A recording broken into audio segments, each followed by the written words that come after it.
Os fiéis do Antigo Testamento, entre eles Salomão. A dúvida, será que ele vai ser ressuscitado? O que a Bíblia ensina sobre isso? Vem comigo a partir de agora, pela Bíblia.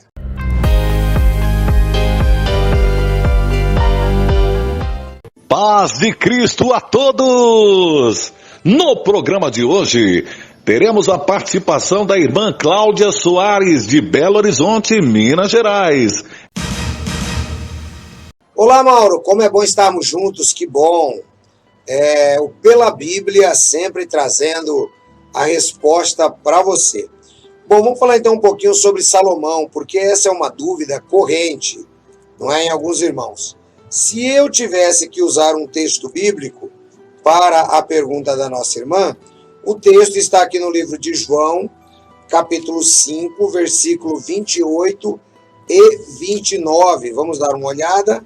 João, capítulo 5, versículo 28 e 29. O Senhor Jesus, ele traz uma declaração muito importante aqui. Ele diz o seguinte: não vos maravilheis disso, porque vem a hora em que todos os que estão nos sepulcros ouvirão a sua voz, e os que fizeram o bem sairão para a ressurreição de vida, e os que fizeram o mal para a ressurreição de condenação. Então está aqui João 5, 28 e 29, de acordo com a Bíblia Almeida, é o texto base para esse trabalho de hoje que nós estamos trazendo. Bom, vamos falar um pouquinho então sobre Salomão. Salomão, ele teve muitas provas. Salomão, ele teve um reinado pacífico dado por Deus. Salomão era o homem mais rico do mundo. Salomão era o homem mais sábio do mundo.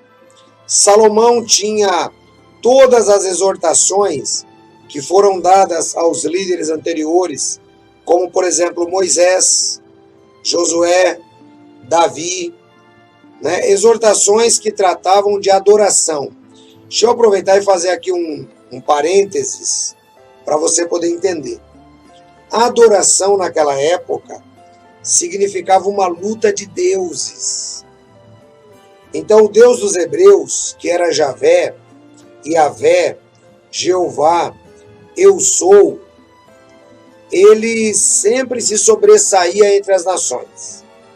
E é importante entendermos que as pessoas que aqui na terra o representavam deveriam seguir as políticas que Yavé havia lhes designado. Do contrário, eles teriam problemas.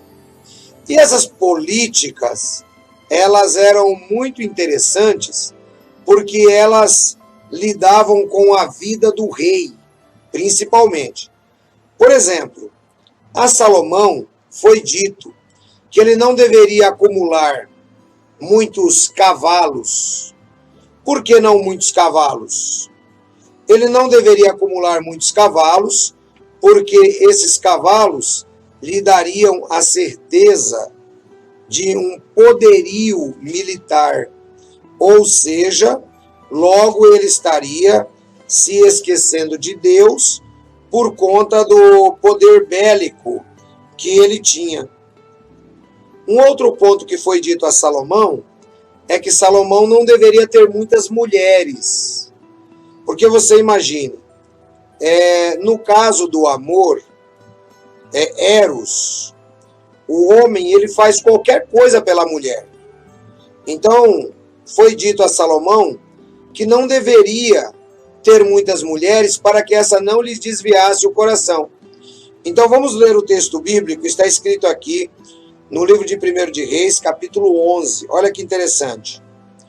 O rei Salomão amou muitas mulheres estranhas, e isso além da filha de Faraó, Moabitas, Amonitas, Iduméias, Sidônias e Etéias, das nações de que o Senhor tinha dito aos filhos de Israel: não entrareis a elas, e elas não entrarão a vós, de outra maneira perverterão o vosso coração para seguirdes outros deuses. A estas uniu Salomão com amor. Veja que a regra ela é clara para Salomão. Não deveria se unir a adoradoras de deuses estranhos. Veja que interessante. Mas diz a Bíblia que Salomão decidiu amá-las. E o versículo 3 continua. E tinha 700 mulheres, princesas, e 300 concubinas, e suas mulheres lhe perverteram o coração. Pensa junto comigo como esse negócio é complicado. O Salomão tinha 1000 mulheres, 700 que ele deu uma coroa, todas eram princesas, e 300 concubinas, que não eram princesas, mas eram esposas dele também. 1000. Se você pegar 1000 e dividir por 365, uma conta básica, o Salomão só conseguia dormir com a mesma mulher depois de 3 anos. Já parou para pensar nisso? E essas mulheres, elas passaram a mexer com o coração de Salomão. Então Salomão passa a abandonar o culto de Jeová e passa a erguer templos altos para os deuses dessas mulheres, porque a reclamação delas era normal. Elas diziam assim: olha, mas eu preciso de um altar para Milcom. Aí o Salomão mandava construir. Aí vinha outra e falava assim: olha, eu preciso de um altar para Baal. Salomão ia e mandava construir para ficar bem com a mulher. Política da boa vizinhança, entende? Aí vinha outra e falava assim: olha, eu preciso de um altar para Astorete. Salomão ia e mandava construir. Então veja, Salomão se desviou completamente da ordem de Jeová de não se associar com aquelas nações. Ok? Então, isso é importante a gente ter como fundo histórico. Mas, na verdade, o que é que acontece depois de todo esse problema de Salomão? Bom, eu não sei se vocês sabem, mas de acordo com os estudiosos, Salomão escreveu o livro do Eclesiastes depois que ele volta da sua apostasia. Poxa, pastor, eu não sabia disso. Exatamente. Bom, se Salomão escreve o livro do Eclesiastes depois que ele volta da sua apostasia, o Espírito Santo estava agindo na vida de Salomão. De modo que 1 de Reis, capítulo 11, versículo 42 e 43, nos diz assim: quanto ao mais dos sucessos de Salomão, e tudo quanto fez, e sua sabedoria, porventura não está escrito no livro dos sucessos de Salomão? E o tempo que reinou Salomão em Jerusalém sobre todo Israel foram 40 anos. E adormeceu Salomão com seus pais, e foi sepultado na cidade de Davi, seu pai. Roboão, seu filho, reinou em seu lugar. Olha que interessante. Salomão morreu, foi sepultado na cidade de Davi com os seus antepassados.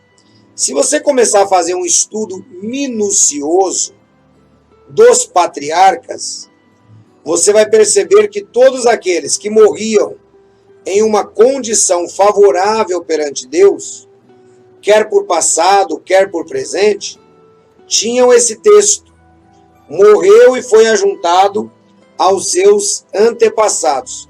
Essa fala, ajuntado aos seus antepassados, significa, como lá na história do rico e do Lázaro, que eles estavam na parte boa do Hades, junto ao seio de Abraão, tá? Então fique claro essa explicação para você. Toda vez que você lê na Bíblia, fulano de tal foi ajuntado aos seus antepassados, significa que ele morreu e terá uma ressurreição favorável da parte de Deus. Como pergunta o irmão ou a irmã, se Salomão morreu salvo. Sim, Salomão morreu salvo. Salomão teve uma biografia muito importante, conforme acabamos de apresentar. Salomão, ele escreve o livro do Eclesiastes após a sua apostasia. Salomão reconhece que nada daquilo que ele tanto aproveitou tinha valor, mas o valor estava, conforme ele diz em Eclesiastes capítulo 12, versículo 7, né, que tudo estava nas mãos de Deus e que a conclusão do assunto, depois de tudo tendo sido ouvido, teme o verdadeiro Deus e guarda os seus mandamentos, porque essa é toda a obrigação do homem. Isso também nos mostra que, embora os seres humanos sejam imperfeitos, sejam pecadores, a misericórdia de Deus é maior para uma pessoa, mesmo quando ela está em vias de fato para morrer. Esse relato de Salomão nos mostra que, diante de toda a maldade de Salomão, Deus o salva por amor a Davi, seu pai. Deus o salva por tudo aquilo que ele havia feito. Deus o salva por misericórdia. Deus o salva considerando o pacto.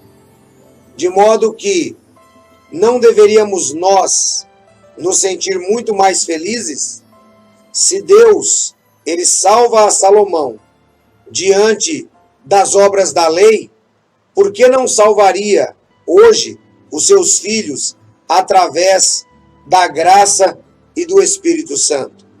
Para aqueles que creem em Cristo Jesus e que tiveram as suas consciências lavadas das obras mortas, como é o caso da lei.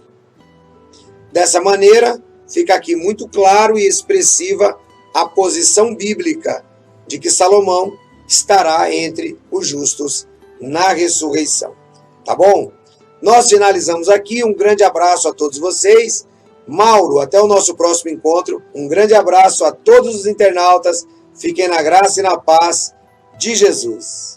Beleza, professor! Valeu, professor, mais uma resposta na Bíblia, direto pela Bíblia. Se você ainda não é inscrito no canal, inscreva-se no canal e não perca nada. Para você não perder nadinha, não esquece de acionar o sininho. Acione o sininho e dê o seu joinha. Assim o canal cada vez cresce mais e estará disponível para as pessoas.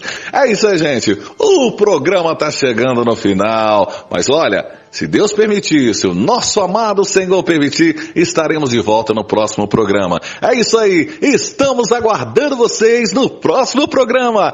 Tchau, pessoal!